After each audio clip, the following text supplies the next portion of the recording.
वैदिक संस्कृति के अध्येता डॉक्टर अरुण कुमार जायसवाल जी। नमस्कार। नमस्कार। श्रीमद् भगवद गीता के 15वें अध्याय का दूसरा श्लोक। अधश्चोर्ध्वं प्रसृतास्तस्य शाखा गुण प्रवृद्धा विषय प्रवालाः अधश्च मूलान्यनुसन्ततानि कर्मानुबन्धीनि मनुष्य लोके। उस संसार वृक्ष की तीनों गुणों रूप जल के द्वारा बढ़ी हुई एवं विषय भोग रूप कोपलों वाली देव, मनुष्य और तिर्यक आदि योनि रूप शाखाएं नीचे और ऊपर सर्वत्र फैली हुई है तथा मनुष्य लोक में कर्मों के अनुसार बांधने वाली अहंता, ममता और वासना रूप जड़ें भी नीचे और ऊपर सभी लोकों में व्याप्त हो रही है। एक प्रश्न है कि उस संसार वृक्ष का जड़ कहाँ है, शाखाएं क्या है, ये कहाँ तक फैली हुई है, इसकी नीचे फैली शाखा किस जगत का प्रतिनिधित्व करती है और ऊपर फैली हुई किस जगत का। हमारा भी एक प्रश्न है कि यह अश्वत्थ वृक्ष उल्टा क्यों है, इसकी जड़ क्या है, तना क्या है, पत्ते क्या हैं। साथ ही हमें ये भी बताएं कि पीपल वृक्ष को ब्राह्मण वृक्ष क्यों कहा जाता है। पिछले श्लोक की चर्चा थी कि भगवान ने संसार वृक्ष या ब्रह्म वृक्ष की तुलना अश्वत्थ वृक्ष यानी पीपल वृक्ष से की। उसी क्रम को आगे बढ़ाते हुए भगवान कहते हैं जो यह वृक्ष है उसकी जड़ें ऊपर भी है और नीचे भी है। नीचे तथा ऊपर ये बिखरी हुई शाखाएं गुणों के द्वारा पोषित है और इसकी कलिकाएं ऐन्द्रिक विषय है तथा नीचे मानव जगत में जड़ें कर्म के उद्भव रूप में खड़ी है। नीचे फैली हुई शाखा लौकिक जगत के रूप में है और ऊपर की शाखा अलौकिक अतिलौकिक जगत की फैली हुई है। भगवान कहते हैं इस जगत की शाखा ऊपर भी है और नीचे भी है। ये ऊपर और नीचे की शाखाएं एक ही मूल से आई हैं। लोक लोकांतर सृष्टि है ये वृक्ष। सिर्फ धरती के संसार की बात नहीं कहता, पूरी सृष्टि ही वृक्ष है। जहाँ तक जीवन है, जहाँ तक जगत है, मुख्य जड़ है वह ब्रह्म, उसकी प्रकृति शुद्ध चेतना है। उसकी ऊपर नीचे फैली हुई शाखा तीन गुणों से बलशाली हुई है, सत्व, रजस और तमस से। समस्त अभिव्यक्ति जैसा कि पहले के अध्याय में कहा गया है कुछ नहीं है, अपितु विभिन्न अनुपातों में तीन गुणों की क्रीड़ा है, लीला है। इंद्रियां पत्ते की नोकें हैं, जटाएं नीचे आती हैं, मुख्य जड़ ऊपर है, लेकिन यहाँ उपमूल मानव संस्कारों या प्रवृत्तियों, कर्मों तथा उसके परिणामों के रूप में आती है। द्वितीय स्तर की यह जड़ है जो हमारे स्वयं के कर्मों से उत्पन्न होती है। मानव जगत में विशाल अश्वत्थ वृक्ष के रूप में है। अश्वत्थ मतलब पीपल, बरगद यानी बट। तो भगवान इस अध्याय में जिस अश्वत्थ वृक्ष की बात कहते हैं, जिसकी जड़ें ऊपर तथा नीचे की ओर है, ऊर्ध्वमूल है, ये उल्टा अश्वत्थ वृक्ष है। भगवान कहते हैं ये संसार वृक्ष है, उसकी जड़ ऊपर यानी मूल ऊपर है। जड़ दिखाई नहीं देगी, अंतरिक्ष में होगी, अदृश्य होगी। जड़ ब्रह्म है, तना प्रकृति, पत्ते इसका ज्ञान यानी इंद्रियां हैं। पीपल इसकी विभूति है। पीपल धरती से दिव्य लोकों को जोड़ने वाली एंटीना है। कोई ऐसा पीपल का पेड़ नहीं होगा जिससे सूक्ष्म न जुड़ता हो। भूत प्रेत पितर देवता सभी जुड़ते हैं। पीपल का संस्कार किया जाता है। पीपल को ब्राह्मण माना जाता है। पीपल का पूरे विधान के साथ यज्ञोपवीत किया जाता है। जिस पीपल का विधान के साथ यज्ञोपवीत किया जाता है उसी पीपल की पूजा मान्य होती है।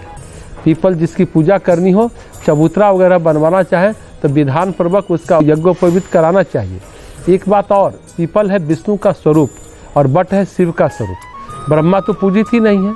वैसे कहीं कहीं कहते हैं पीपल के तीन भाग को ब्रह्मा, विष्णु, महेश। जड़ ब्रह्मा, तना विष्णु और शिखा महेश त्रिदेव मानते हैं। लेकिन सामान्य मानता है कि पीपल भगवान विष्णु का स्वरूप है, शनि का स्वरूप है, हनुमान जी का स्वरूप भी माना गया है। हनुमान जी को भी पीपलवासी कहा गया है। इस पर पितर भी वास करते हैं। यज्ञोपवीत संस्कार जैसे ब्राह्मण का होता है उसी तरह पीपल के वृक्ष का भी होता है। श्रीमद् भगवद गीता के 15वें अध्याय का तीसरा श्लोक। न रूपमस्येह तथोपलभ्यते नान्तो न चादिर्न च संप्रतिष्ठा अश्वत्थमेनं सुविरूढमूलमसंग शस्त्रेण दृढ़ेन छित्त्वा। इस संसार वृक्ष का स्वरूप जैसा कहा है वैसा यहाँ विचार काल में नहीं पाया जाता, क्योंकि ना तो इसका आदि है और ना अंत है तथा न इसकी अच्छी प्रकार से स्थिति ही है। इसलिए इस अहंता, ममता और वासना रूप अति दृढ़ मूलों वाले संसार रूप पीपल के वृक्ष को दृढ़ वैराग्य रूप शस्त्र द्वारा काटना चाहिए। एक बात बताएं कि वासना, ममता और अहंता रूप इस वृक्ष को किस शस्त्र से काटा जा सकता है। इस वृक्ष का रूप सरलता से क्यों नहीं जाना जा सकता है? साथ ही हमें यह भी बताएं कि वृक्ष के समस्त सत्य को जानने वाला कौन है? हमारी भी एक जिज्ञासा है कि आसक्ति और अनासक्ति में क्या अंतर है? कौन आता है और कौन जाता है और कौन सदैव बना रहता है? इसके बारे में बताएं। साथ ही यह भी बताएं कि हम इस संसार में कैसे जीते रहें और काम करते रहें। यह तीसरा श्लोक बहुत अच्छा है, सम्मोहक है। भगवान कहते हैं इस संसार रूपी वृक्ष का जो रूप जैसा कहा गया है वह दिखाई नहीं देता, न इसका उद्भव दिखाई देता है, न अंत, और न इसका अस्तित्व दिखाई देता है। मतलब यह वृक्ष बड़ा माया का वृक्ष है, रहस्यमय वृक्ष है। भगवान कहते हैं इस अहंता, ममता और वासना रूपी अति हठ मूलों वाले संसार रूपी पीपल के वृक्ष को हठ वैराग रूप शस्त्र यानी बलशाली अनासक्ति की कुल्हाड़ी से काटकर खत्म करो। मतलब इतनी बलवान माया, इतना रहस्यमय वृक्ष, इस बलशाली महामायावी रहस्यमय वृक्ष के ऊपर भी महान बलशाली क्या है? अनासक्ति। अनासक्ति से बलशाली इस सृष्टि में कुछ नहीं है, और आसक्ति जैसी कमजोरी से बढ़कर भी कोई नहीं है। कहते हैं आसक्ति यानी आसक्ति है, जान नहीं सकती, पर अनासक्ति बहुत बलशाली है, क्योंकि यह सृष्टि को ही काट सकती है, सृष्टि का अस्तित्व ही मिटा सकती है अनासक्ति। भगवान कहते हैं कोई इस वृक्ष का रूप सरलता से नहीं जान सकता। एक बार देखने पर हम इसे समझ नहीं सकते, क्योंकि यह इतना विशाल है। यदि हम ब्रह्मांड का पूर्ण चित्रण करना चाहें तो भूगोल शास्त्र से यह संभव नहीं है, खगोल शास्त्र से भी यह संभव नहीं है। यह इतना विशाल और विविध है, इसका न कोई अंत है न आरंभ है। नहीं हम जानते हैं कि यह कहाँ कैसे स्थित है, हम नहीं जानते यह कैसे अथवा किस पर आधारित है। जगत रहस्यमय है। आजकल का विज्ञान महान वैज्ञानिकों के लिए भी रहस्य बना हुआ है। एक भौतिक विज्ञानी, नोबेल पुरस्कार विजेता प्रख्यात सर जेम्स जीन की एक पुस्तक है मिस्टीरियस यूनिवर्स, रहस्यमय ब्रह्मांड। ब्रह्मांड की बहुत सारी बातों को बताने के बावजूद वे कहते हैं यह ब्रह्मांड बहुत रहस्यमय है। तो भगवान कहते हैं तेज धार वाला जो शस्त्र है, अनासक्ति के शस्त्र से उसे काटो, मन को इस दिशा में मोड़ते हुए कि मैं इस वृक्ष का समस्त सत्य जानता हूँ। और यह सत्य क्या है? ब्रह्म।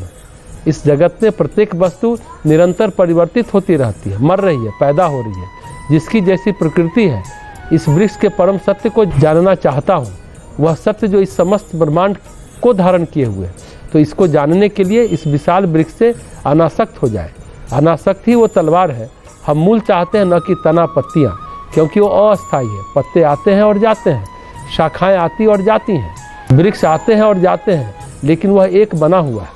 जैसे ब्रिटिश कवि रॉबर्ट ब्राउनिंग ने अपनी कविता में एक बात कही, एक बना रहता है, अनेक बदलते हैं और चले जाते हैं। हम सत्य जानना चाहते हैं। एक टिप्पणी और है, लोग कहते हैं जो करता है उसे क्रेडिट नहीं मिलती। इस श्लोक से समझे, ब्रह्म को क्रेडिट नहीं मिलता, माया को क्रेडिट मिलती है। इससे अनासक्त भाव से माया रूपी संसार में जीते रहें और काम करते रहें। ये बहुत अच्छा और बढ़िया उदाहरण है हम निष्काम कर्म किस तरह से करें।